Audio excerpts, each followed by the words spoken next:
बिस्मिल्लाहिर्रहमानिर्रहीम। आज जो हमने पढ़ना है वो है न्यूक्लियर स्पिन एंड मैग्नेटिज्म। जैसा कि हम जानते हैं कि इलेक्ट्रॉन न्यूक्लियस के बाहर रिवॉल्व करते हैं और न्यूक्लियस के अंदर क्या कुछ मौजूद होता है, प्रोटॉन्स और neutron.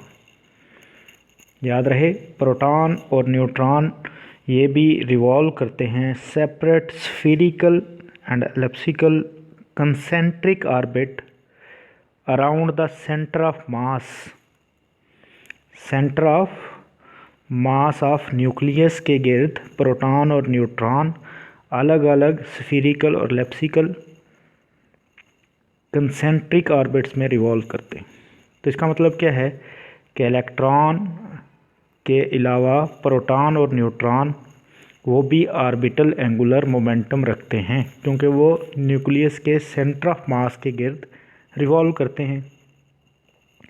Orbital angular momentum of each nucleon small L से जाहिर करेंगे, NH/2π, यानी कि इंटीग्रल मल्टीपल ऑफ H/2π, जहाँ पे n की वैल्यू क्या होगी, कोई इंटीजर होगी।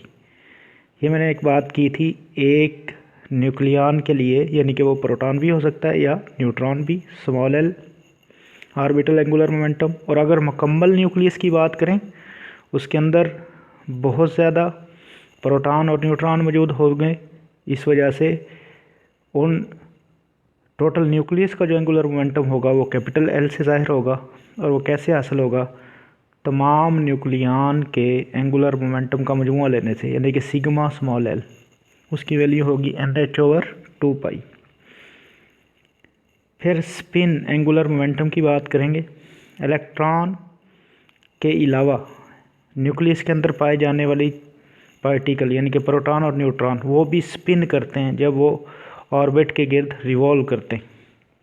किसी एक न्यूक्लियन का spin angular momentum small S से ज़ाहिर होगा और उसकी वैल्यू होगी ±1/2 H/2π।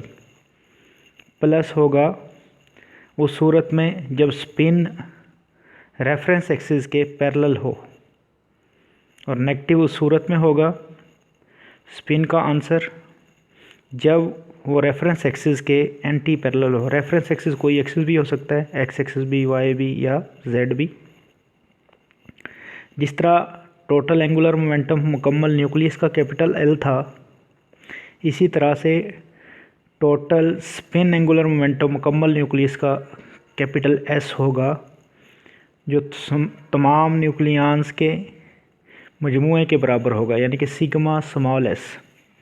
एक चीज़ याद रहे कि अगर न्यूक्लियन की तादाद इवन हो, यानी कि मास नंबर इवन हो, तो फिर हम स्पिन का फार्मूला इस्तेमाल करते हैं NH/2π।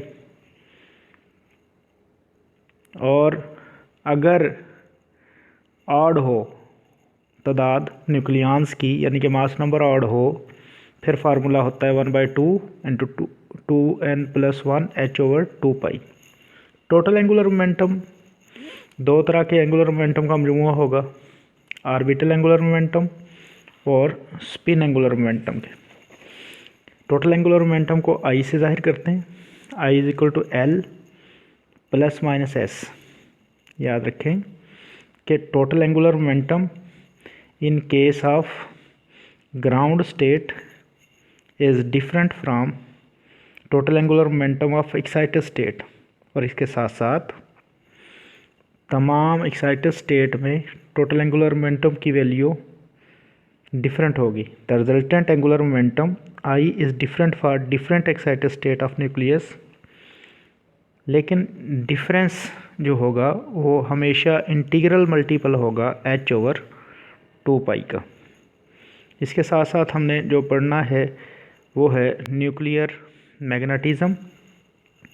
जिस तरह हम पहले भी पढ़ चुके हैं कि न्यूक्लियस के अंदर प्रोटॉन और न्यूट्रॉन पाए जाते हैं।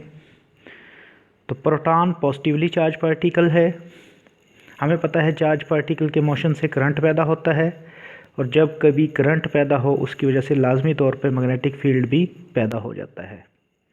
तो इसका मतलब ये हुआ, प्रोटॉन के मोशन की वजह से जो centre of mass of nucleus के गिर्द मूव कर रहा है, उसकी वजह से करंट और मैग्नेटिक फील्ड पैदा होंगे। न्यूट्रॉन न्यूट्रल है, उसके मोशन की वजह से ना तो करंट पैदा होगा ना ही magnetic field. Magnetic dipole moment हमने जो निकालना है प्रोटॉन का, वो प्रोडक्ट है करंट और एरिया का। करंट का फार्मूला हमें पता है I = Q/T, क्योंकि हम जिक्र कर रहे हैं प्रोटॉन का। प्रोटॉन पे चार्ज +E होता है। I = E/T और एरिया का formula πr²। Also we know that omega = 2πf और f होता है रेसिप्रोकल ऑफ टाइम पीरियड, तो टाइम पीरियड आ जाएगा 2π/ω।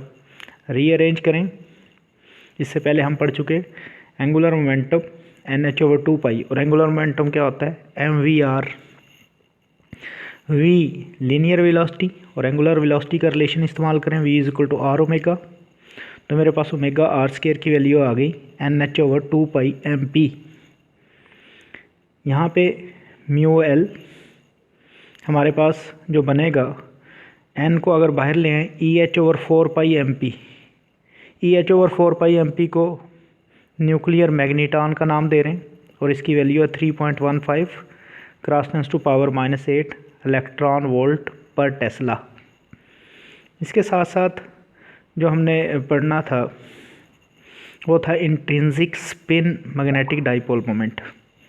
अगर एक प्रोटॉन की बात करें तो छोटा s प्रोटॉन sp, और अगर तमाम प्रोटॉन की बात करें तो सिग्मा sp। इस तरीके से एक न्यूट्रॉन की बात करें स्मॉल sn, और सब की बात करेंगे सिग्मा × स्मॉल sn, यानी कि तमाम प्रोटॉन्स के स्पिन एंगुलर मोमेंटम का मजमूआ। यहाँ से एक लेयर भी हो रहा है, spin dipole moment of all proton sigma आ जाएगा। सिंगल की सूरत में सिग्मा नहीं था, इसी तरीके से न्यूट्रॉन में सिंगल की सूरत में सिग्मा नहीं था, टोटल की सूरत में सिग्मा आएगा। डिस्प्लेसमेंट लॉ दो हैं। पहला डिस्प्लेसमेंट लॉ क्या है कि जब किसी एलिमेंट से अल्फ़ा पार्टिकल खारिज हो जाए तो उसका मास नंबर 4 से कम होता है और एटॉमिक नंबर 2 से। पीरियोडिक टेबल में एटॉमिक नंबर कम होने से हम लेफ़्ट की तरफ जाते हैं। इसका मतलब क्या है कि एलिमेंट 2 दर्जे लेफ़्ट की तरफ शिफ्ट हो जाएगा। इसको कहते हैं डिस्प्लेसमेंट लॉ फर्स्ट, क्योंकि एटॉमिक नंबर में 2 की कमी आई थी, इस वजह से हम पीरियोडिक टेबल में शिफ्ट करेंगे 2 दर्जे लेफ़्ट की तरफ। इसी तरह से लॉ नंबर 2 ये है कि जब किसी एलिमेंट से बीटा पार्टिकल खारिज होता है, बीटा पार्टिकल क्या हैं, दीज आर इलेक्ट्रॉन्स। इलेक्ट्रॉन के खारिज होने से मास नंबर पे तो कोई फ़र्क नहीं पड़ता, मास नंबर पे कोई फ़र्क नहीं पड़ता, जबकि एटॉमिक नंबर 1 से बढ़ जाता है। एटॉमिक नंबर 1 बढ़ने से क्या मुराद है कि एलिमेंट 1 दर्जे राइट की तरफ चला गया।